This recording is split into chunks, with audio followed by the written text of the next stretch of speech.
Buenas hermanas, Roberto Simões, site Eu Contemporâneo, e a gente está aqui para trocar uma ideia sobre para que serve a neurobiologia ou neurofisiologia da meditação.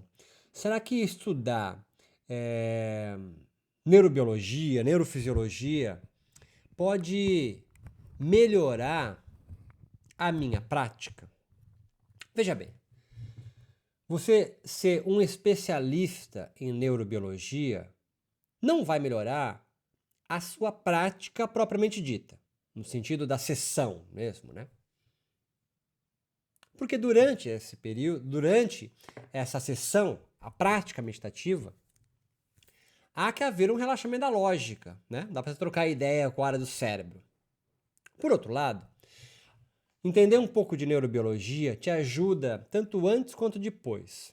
Eu tento me fazer claro num primeiro tópico, que é muito do discurso meditativo hoje, ele vem sendo construído em novos mitos.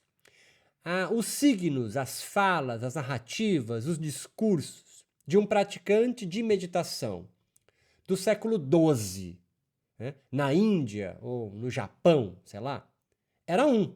Se falava então de chakra, kundalini, nadis, a tal da fisiologia sutil. É um discurso mítico no qual hoje, por mais que esteja presente, foi sendo substituído por uma linguagem neurobiológica. Então, se há uma primeira importância de você estudar e conhecer um pouco da neurobiologia da meditação, é entender que os novos mitos do yoga estão vindo sendo construídos, essa forma de organizar e de ordenar a realidade da meditação, com uma linguagem da biologia, da neurofisiologia. Então, a primeira aproximação é essa da importância. Uma segunda coisa importante é você conseguir diferenciar, a partir do estudo de neurobiologia,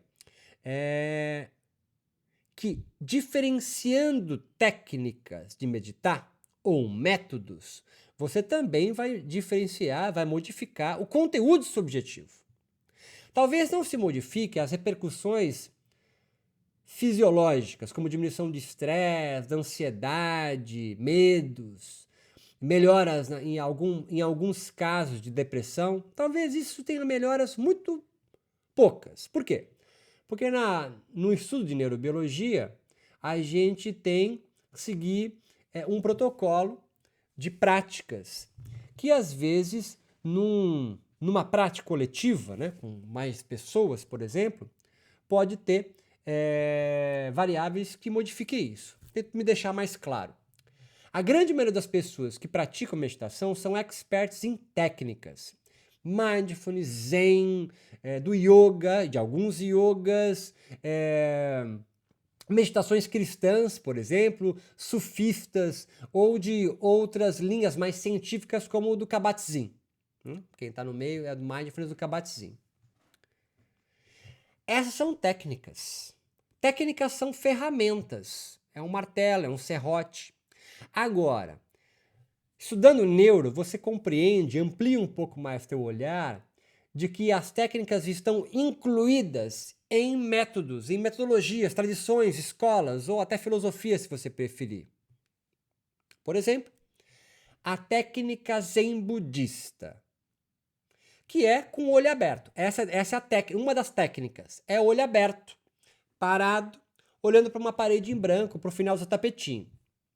Mas há outras técnicas do Zen budismo, como o do Thich que é um monge budista Zen vietnamita, que é caminhando. Ele faz uma prática meditativa para caminhando. Se você medita com a Monja Coen, ela faz isso, ou fazia isso, no Parque da Água Branca, em São Paulo, caminhando. Então inspira num passo, expira no outro.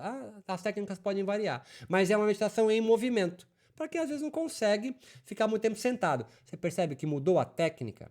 Mas, dentro do Zen budismo, o conteúdo subjetivo está muito bem composto. Por onde? Pelos sutras budistas. Então, assim, além das técnicas, um método compõe uma epistêmio, uma forma de conhecer o mundo que a prática, a técnica, pode auxiliar. Num terceiro ponto, que tá dentro de uma metodologia, de uma escola, de uma tradição de yoga, e não só da técnica no qual eles desenvolveram, é as práticas ou os processos rituais propriamente ditos.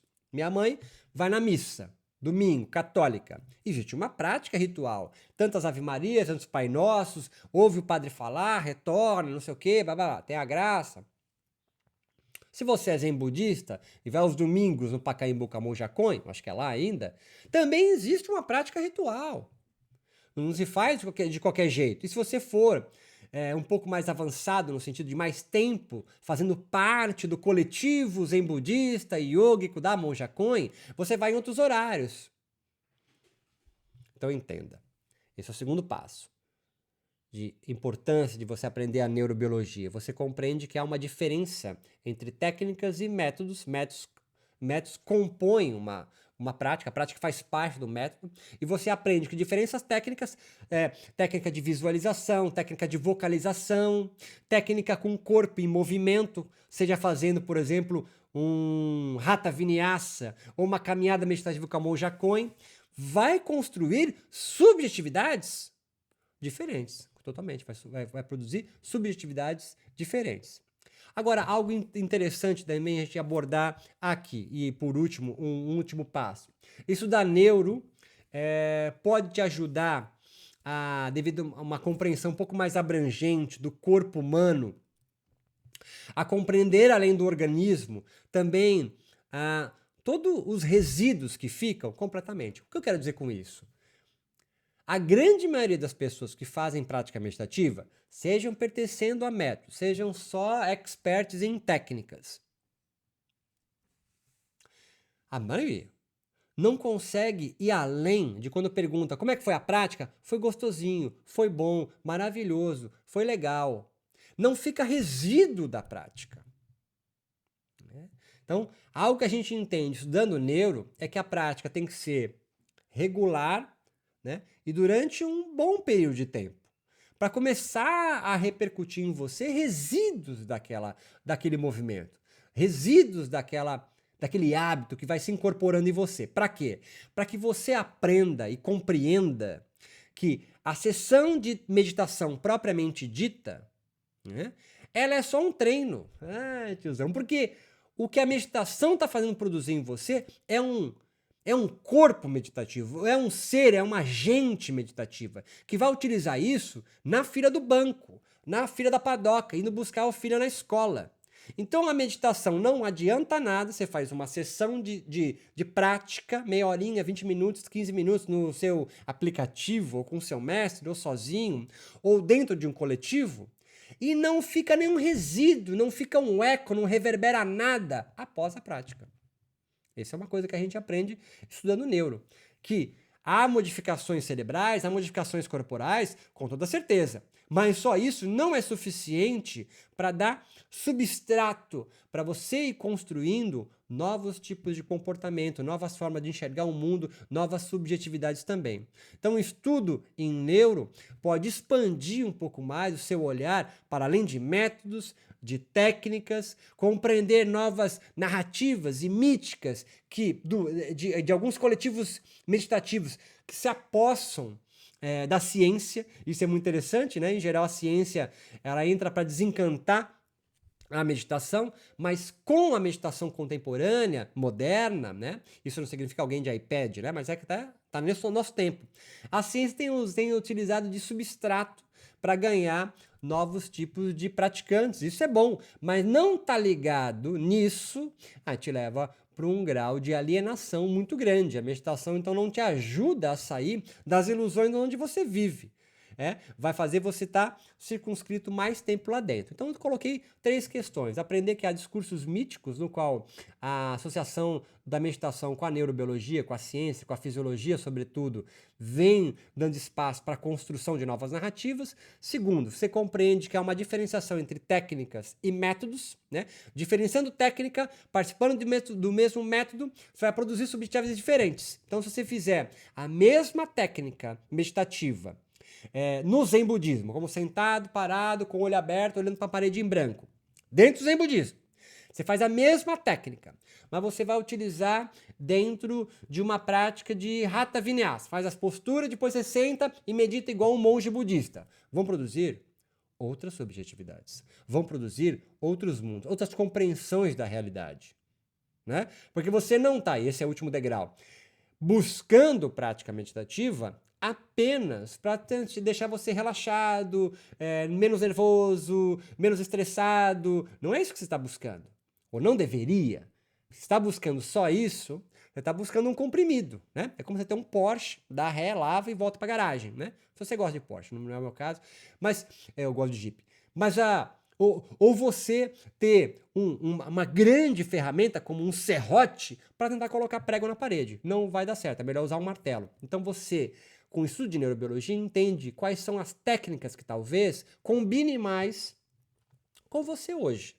E você tá ligado, você tá fazendo parte de um coletivo, né? E gosta dele ou não. Fazer parte de um coletivo é melhor do que praticar sozinho? Essa é uma pergunta infeliz.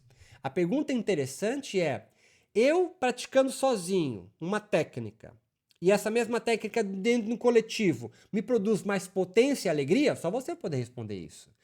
O estudo de neurobiologia, sendo especialista em neurobiologia da meditação, não vai te tornar o melhor meditador do mundo, mas vai te dar alguns tipos de informações, de sacações, de entender um campo social, espiritual, biológico, que a meditação hoje na contemporaneidade vem galgando espaços. Espero que tenha contribuído. Meu nome é Roberto Simões, site O Contemporâneo. Eu quero desde já convidar você para a nossa especialização em neurobiologia e filosofia da meditação. Em algum lugar por aqui vai ter um linkzinho para você saber mais informações. Forte abraço, muito obrigado.